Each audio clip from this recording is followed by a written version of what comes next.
राजकीय वर्तुळातून एक मोठी बातमी समोर येत आहे. उपराष्ट्रपती पदासाठी एनडीए आणि इंडिया आघाडी दोघांकडूनही उमेदवार देण्यात आले आहेत. एनडीएकडून सीपी राधाकृष्णन यांना उपराष्ट्रपती पदाची उमेदवारी देण्यात आली आहे, तर इंडिया आघाडीकडून बी सुदर्शन रेड्डी हे निवडणुकीच्या रिंगणात आहेत. दरम्यान या निवडणुकीच्या पार्श्वभूमीवर आता घडामोडींना वेग आला आहे. विरोधकांनी देखील या निवडणुकीत एनडीएचे उमेदवार सीपी राधाकृष्णन यांना पाठिंबा द्यावा यासाठी मुख्यमंत्री देवेंद्र फडणवीस यांचा प्रयत्न सुरू आहे. त्यांनी काल राष्ट्रवादी शरद पवार गटाचे अध्यक्ष शरद पवार यांना देखील फोन केला होता. या फोनबाबत पत्रकार परिषदेमध्ये शरद पवार यांनी माहिती दिली.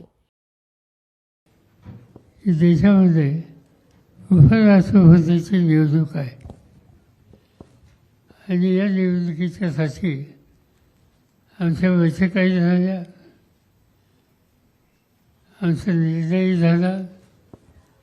आम्हा सगळ्यांच्या वतीनं सुदर्शन रेड्डी यांचा फॉर्मसुद्धा काल आम्ही भरला. उपराष्ट्रपतीच्या पदाची निवडणूक आहे. सत्ताधारी पक्षानं त्यांचा विरोध जाहीर केला की जी ग्रस्त महाराष्ट्रात सध्या राज्यपाल आहे. आम्ही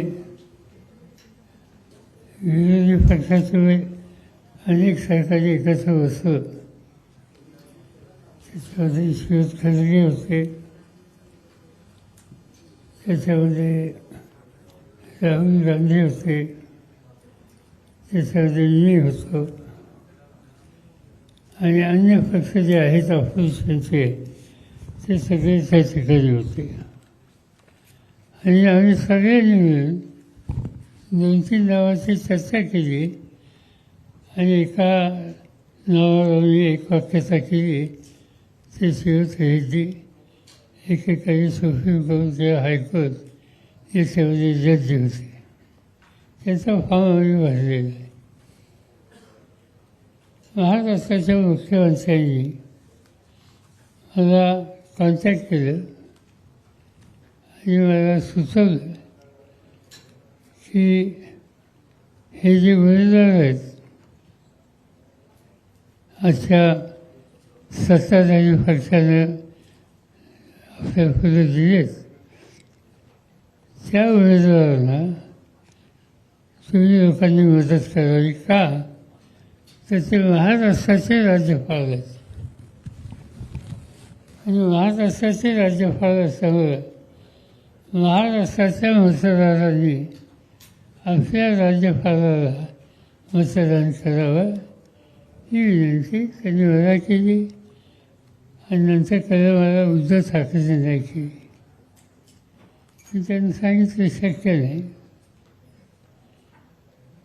नंतर मला कोणतं विचारलं का शक्य नाही, तर शक्य नाही सरळ सरळ आहे की आमच्या विचाराचे नाहीत. पण त्याहीपेक्षा ते झारखंडला राज्यपाल होते. झारखंडला राज्यपाल असताना झारखंड हे राज्य आदिवासींचं राज्य आहे.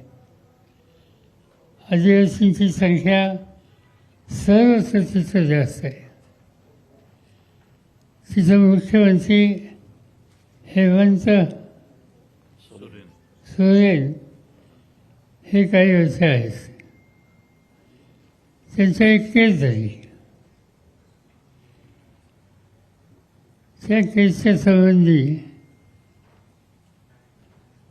किंवा अन्य कामासाठी सोरेन मुख्यमंत्री हे राजभवनमध्ये राज्यपालांना भेटायला गेले आणि तिथे ते भेटायला गेल्याच्यानंतर ह्या ज्या एजन्सीज असतात CBI, ED त्यांना त्या ठिकाणी पाचारण केलं.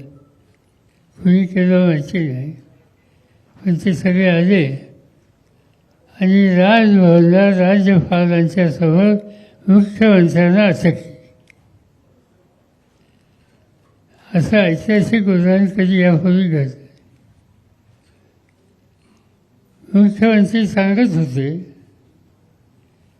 की राजभवनात मला अटक करू नका, मी बाहेर येतो, रस्त्यावर अटक करा, माझ्या ऑफिसमध्ये येतो तिथं अटक करा, माझ्या घरी येतो तिथं अटक करा, पण राजभवन करू नका.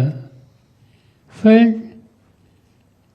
असे जे महाराष्ट्राचे राज्यपाल आहेत आणि उमेदवार आहेत त्यांच्या उपस्थितीमध्ये राज्यपालांच्या राजभवनामध्ये मुख्यमंत्र्यांना अटक केली गेली. याचा अर्थ सत्तेचा वापर कसा केला जातो याचं हे धडधडीत उदाहरण आहे. आणि म्हणजे अशांच्याकडं अशांच्यासाठी मताची अपेक्षा करणं आम्हाला योग्य वाटत नाही. आम्हाला माहिती आहे, मतांची संख्या माहिती आहे. मतं एकंदर जी आहेत राज्यसभा आणि लोकसभेची ती आमची कमी आहेत. त्यामुळे त्याच्या निर्णयाची चिंता आम्हाला नाही. पण तत्व म्हणून सुद्धा उद्धव साहेबांनी राज्याच्या मुख्यमंत्र्यांची जी विनंती होती ती स्वीकारणं शक्य नाही आणि त्याची कारवाईसुद्धा मी आपल्याला सांगितलेली आहे.